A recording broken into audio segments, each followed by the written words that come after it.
السلام عليكم ورحمة الله وبركاته. في البداية كده ما تنسونيش باللايك، ولو كنتوا لسه جداد معانا ما تنسوش تشتركوا في القناة وتفعلوا زر الجرس عشان أول ما ننزل أي فيديو جديد يوصلكوا إشعار بأننا نزلنا فيديو جديد. وشكرا ليكم يا شباب على 11,000 مشترك. بجد يا شباب شكرا ليكم على الدعم الخرافي اللي بتقدموه لي في الفترة الأخيرة. من أسبوعين كده كنا 10,000 مشترك ودلوقتي إحنا 11,000 مشترك. شكرا ليكم يا شباب على الدعم الخرافي دوت. ودي يا شباب أفضل التعليقات اللي جت على الفيديو اللي فات. ولو عايز تعليق يظهر الفيديو الجاي فانزل دلوقتي اكتب لي تعليق جميل وان شاء الله الفيديو الجاي يظهره لك. ودلوقتي خلينا ندخل في الفيديو بتاع النهارده. والفيديو بتاع النهارده وزي ما انت شفت في العنوان انه هيكون عن تحميل لعبه دريم ليج 2019 بمود باريس سان جيرمان لسنه 2022.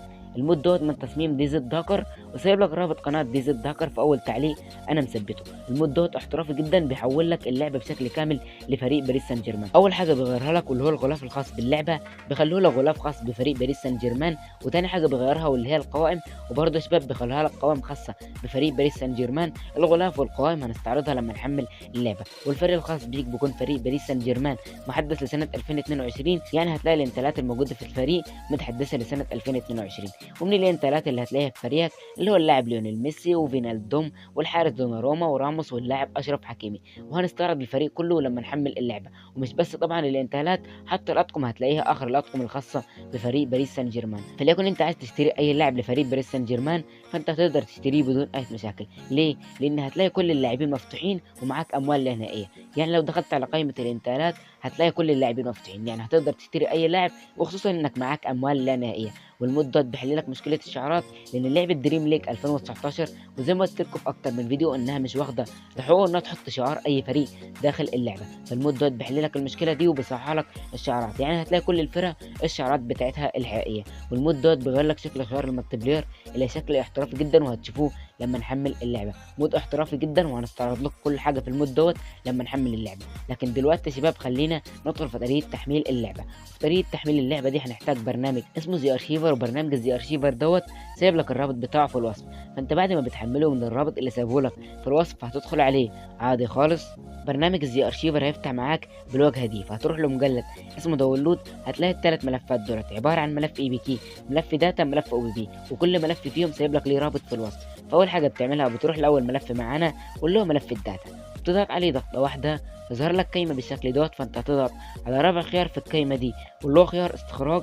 بعد كده انت هتروح لذاكره الهاتف، بعد كده اندرويد، بعد كده هتروح لمجلد اسمه داتا، وهتعمل له لصق من خلال الدايره الخضراء دي. الملف هيبدا يستخرج معاك وهيستخرج بسرعه كبيره جدا زي ما انت شايفين يا شباب. خلص استخراج، فبعد كده انت بترجع لذاكره الهاتف مره ثانيه، مجلد داونلود مره ثانيه، وتروح لتاني ملف معانا واللي هو ملف الاي بي كي، بتضغط عليه ضغطه واحده يظهر لك قايمه بالشكل دوت. فانت هتضغط على اول خيار في القايمه دي واللي هو خيار عرض، هتلاقي جواه ملف اي بي كي بالشكل دوت. فانت تضغط على ملف الاي بي كي دوت ضغطه واحده هظهر لك قايمه بالشكل دوت. فانت تضغط على اول خيار في القايمه دي واللي هو خيار تثبيت. الملف هيبدا يفتح معاك بالشكل دوت، فانت بتنتظر شويه. بعد كده هيوديك لواجهه التثبيت، وانت هنا بتثبت ملف الاي بي كي عادي خالص من خلال انك هتضغط على تثبيت. ملف الاي بي كي هيبتدي يثبت معاك بالشكل دوت، وملف الاي بي كي هيطول شويه على ما يخلص تثبيت، فانا استناه على ما يخلص تثبيت وارجع لكم. وهنا يا شباب ملف الاي بي كي خلص تثبيت، فبعد كده انت بتضغط على تم. بعد كده بترجع وتروح لاخر ملف معانا واللي هو ملف الاو بي بي، وبتضغط عليه ضغطه واحده يظهر لك قايمه بالشكل دوت. فانت هتضغط على رابع خيار في القايمه دي واللي هو خيار استخراج. بعد كده انت هتروح لذاكره الهاتف، بعد كده اندرويد، بعد كده هتروح لمجلد اسمه او بي بي، وهتعمل له لصق من خلال الدايره الخضراء دي. وملف الاو بي بي دوت هيطول شويه على ما يخلص استخراج، فانا استناه على ما يخلص استخراج وارجع لكم. وهنا يا شباب وزي ما انتم شايفين قدامكم ملف الاو بي بي خلص استخراج. فانت بعد كده بتخرج من برنامج زي ارشيفر، هتلاقي اللعبه اتحملت عندكم بالشكل دوت. ولو واجهتكم اي مشكله في تحميل اللعبه فرابط الانستجرام بتاعي في وصف الفيديو. زي ما انتم شايفين يا شباب طبعا اهو اللعبه موجوده بدون اي مشاكل. فخلينا يا شباب نفتح اللعبه. بداية فتح اللعبة هتكون بالشكل دوت، فهتضغط على سماح، بعد كده بتنتظر شوية. وزي ما انتم شايفين يا شباب اللعبة فتحت معانا بالشكل الاحترافي دوت. زي ما انتم شايفين هنا يا شباب عندنا صورة للاعيبة باريس سان جيرمان، عندنا مبابي، عندنا ايكاردي، عندنا دي ماريا، عندنا ليونيل ميسي، عندنا نيمار. وطبعا التيشيرتات اللي لابسينها تيشيرتات طبعا باريس سان جيرمان لسنة 2022. زي ما انتم شايفين يا شباب الغلاف احترافي جدا، وزي ما انتم شايفين يا شباب الخلفية بتاعت الغلاف خلفية احترافية جدا اللي هي اللي ورا اللعيبة. وزي ما انتم شايفين يا شباب طبعا مكتوب دي ال اس 22 باريس سان جيرمان. زي ما انتم شايفين يا شباب الغلاف احترافي جدا. دلوقتي يا شباب خلينا نستعرض خيار المالتي بلاير. لكن قبل ما ندخل على خيار المالتي بلاير هتلاحظ ان شكل خيار المالتي بلاير من بره اتغير وبقى بالشكل دوت زي ما انتم شايفين يا شباب، شكل احترافي جدا. دلوقتي يا شباب خلينا ندخل لخيار المالتي بلاير.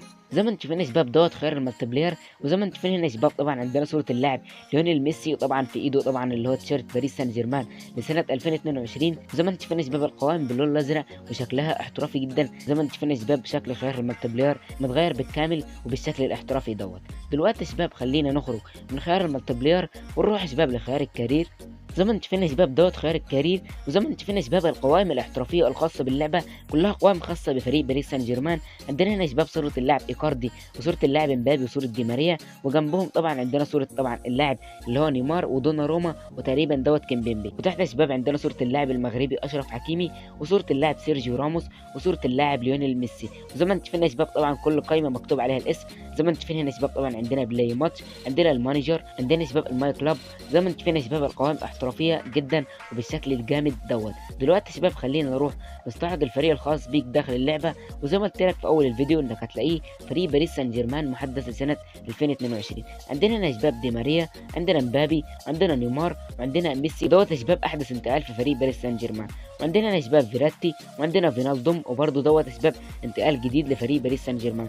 وعندنا اللاعب اشرف حكيمي وبرده انتقال جديد لفريق باريس سان جيرمان. وعندنا ماركينيوس، وعندنا راموس وبرده راموس دوت انتقال جديد لفريق باريس سان جيرمان. وعندنا الحارس دونا روما. وزي ما انتم شايفين يا شباب الخلفيه بتاعت التشكيل شكلها احترافي جدا. وطبعا اي لاعب مش موجود في فريقك فانت هتقدر تشتريه بدون اي مشاكل. فليكن دلوقتي يا شباب هنخرج من الفريق وندخل يا شباب طبعا لقائمه اللي هي الانتقالات. هتلاقي كل اللاعبين مفتوحين، كل اللاعبين اللي ظاهرين قدامكم دولت كلهم مش موجودين في فريقك. انت تقدر تشتري اي لاعب منهم بدون اي مشاكل لان معاك اموال لا نهائيه فوق. وطبعا زي ما انتم شايفين كل اللاعبين مفتوحين. فليكن هنا يا شباب هنشتري اللاعب محمد صلاح. تقدر تشتري طبعا اي لاعب مش محمد صلاح بس. زي ما انتم شايفين يا شباب طبعا اشترينا محمد صلاح بدون اي مشاكل. مش محمد صلاح زي ما قلت لك تقدر تشتري اي لاعب. زي ما انتم شايفين يا شباب محمد صلاح اشتريناه لفريق باريس سان جيرمان. هنا يا شباب عندنا البطاقه بتاعت اللاعبين. زي ما انتم شايفين يا شباب باللون الازرق وشكلها احترافي جدا. دلوقتي يا شباب خلينا نخرج من اللي هي قائمه الانتقالات ونروح يا شباب نستعرض اطقم الفريق. هتلاقي طبعا اطقم فريق باريس سان جيرمان محدثه لسنه 2022. عندنا الطقم الاول ودوت الطقم الثاني ودوت الطقم الثالث ودوت طقم الحارس الاول ودوت طقم الحارس الثاني ودوت طقم الحارس الثالث. زي ما انت شفت يا شباب طبعا اطقم فريق باريس سان جيرمان كلها متحدثه لسنه 2022. اطقم اللاعبين واطقم الحراس. فليكن يا شباب هنخرج من الاطقم. وزي ما انت شايفين هنا يا شباب طبعا عندنا شعار باريس سان جيرمان. فخلينا يا شباب نخرج من شعار باريس سان جيرمان ونخرج من هنا ونروح يا شباب نستعرض اللي هي الشعارات. وزي ما قلت لك انك هتلاقي كل الفرق الشعارات بتاعتها الحقيقيه. زي ما انت شايفين عندنا نادي باريس سان جيرمان واللي هو طبعا دوت النادي الخاص بينا. عندنا توتنهام، عندنا يوفنتوس، عندنا برشلونه، عندنا مانشستر يونايتد. زي ما انت شايفين يا شباب كل الفرق الشعارات بتاعتها الحقيقيه. فخلينا يا شباب نخرج طبعا من الشعارات. ودلوقتي يا شباب خلينا ندخل ونستعرض الجيم بلاي الخاص باللعبه. خلينا دلوقتي يا شباب نضغط على بلاي ونبدا المباراه. وزي ما انت شايفين يا شباب هنا هو دخلنا على الجيم بلاي. وزي ما انت شايفين يا شباب اللعبه شغاله معانا بدون اي مشاكل. والجيم بلاي يا شباب ما فيهوش تغيرات قوي ما عدا شباب اللي هي ازرار التحكم. وزي ما انت شايفين يا شباب في ازرار التحكم موجود شعار باريس سان جيرمان. زي ما انت شايفين قدامك شباب طبعا شعار باريس سان جيرمان موجود في ازرار التحكم. والحاجه الثانيه يا شباب المتغيره في الجيم بلاي اللي هي يا شباب الخريطه اللي تحت دي هتلاقيها متغيره على لعبه دريم ليج 2019 الاصليه. فبس يا شباب دولت الحاجتين المتغيرين في الجيم بلاي. بس يا شباب كده نكون وصلنا لنهايه الفيديو دوت. اتمنى الفيديو بتاع النهارده يكون عجبكم. لو عجبكم ما تنسوناش باللايك. ولو كنتوا لسه جداد معانا ما تنسوش تشتركوا في القناه وتفعلوا زر الجرس عشان اول ما ننزل اي فيديو جديد يوصل لكم اشعار باننا نزلنا فيديو جديد. يلا يا شباب اشوفكم الفيديو الجاي. تحياتي لكم، سلام.